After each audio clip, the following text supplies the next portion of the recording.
During the term of Honorable Chief Ernesto T. Genuino, it was also the year when U.S. Navy at Sangley Point in Cavite City opened the registration for those who wanted to be part of the Navy. Many who tried their luck were not admitted due to lack of credentials, where mostly did not even finish high school studies. Mayor Genuino and his constituents were left stunned and puzzled on this result, and it challenged him to achieve his dream of building high school that will give opportunity to the people of General Trias.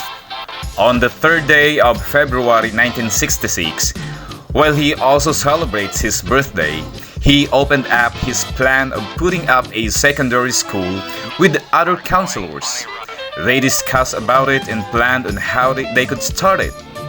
They went to the office of Mr. Artemio O. Celestial, the superintendent of the schools in the province of Cavite, to ask about the necessities and requirements in building the school, which they called Barrio High School, which was named by Mr. Pedro Orata through a memorandum. They were successful on their goal. On the first day of May 1966, Mr. Artemio O. Celestial was invited as the guest speaker during the awarding ceremony for those students who graduated with flying colors. They looked for a place to serve as temporary classroom for 221 students who enrolled on that year. They went first to Saulog Station and found an edifice where they can hold their classes. They tried to ask the owner if they could conduct their classes, but they were refused to. Thanks to the generosity of Judge Benigno Saraiva, they were permitted to use temporarily his Spanish-designed house while the construction of the buildings is going on. The newly established school was under the supervision of Tanza National Comprehensive High School Principal Mr. Abdon P. Baybay, and his acting vice principal was Mrs. Carmelita Mojica, who is then the principal of Artemio Ricarte Memorial School.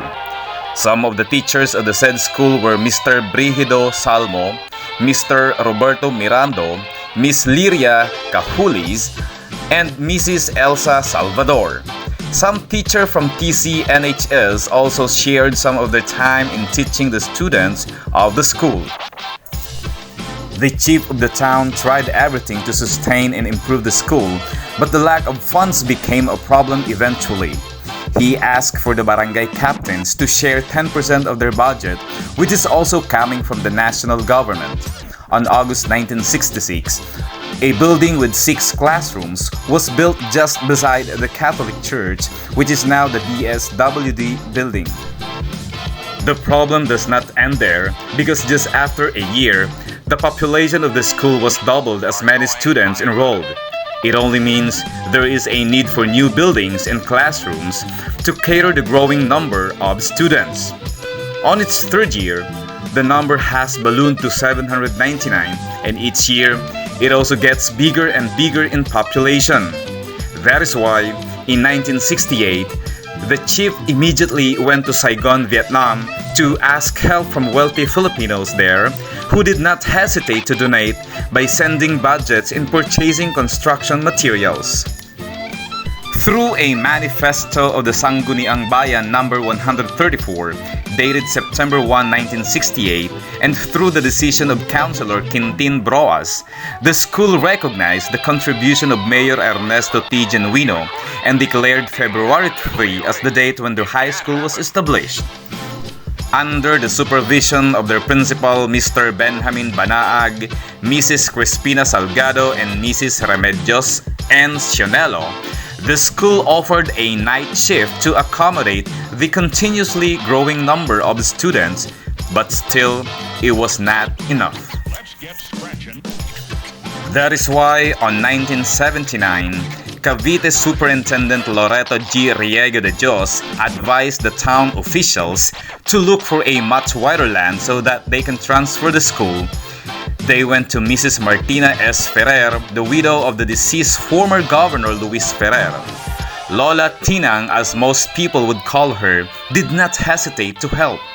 They immediately gave an 8,000 square meter of land located at Barangay Pinagtipunan, General Trias, Cavite. And in just 2 months, the school was successfully transferred on its new location.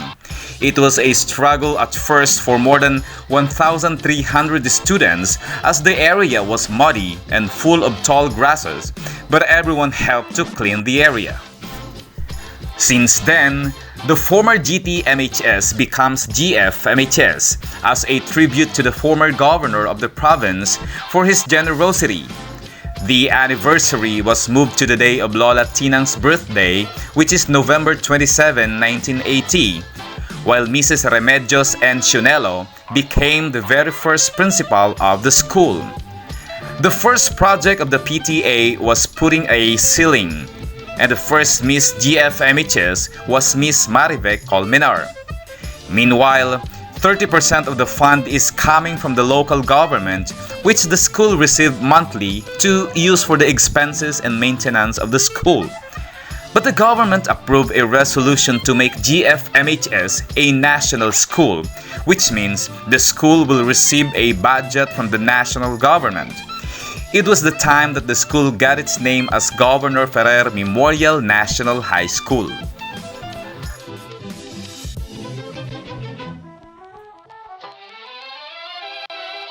need to worry about your pre-recorded music tapes being accidentally erased. It can't happen. The school continues to strive for change.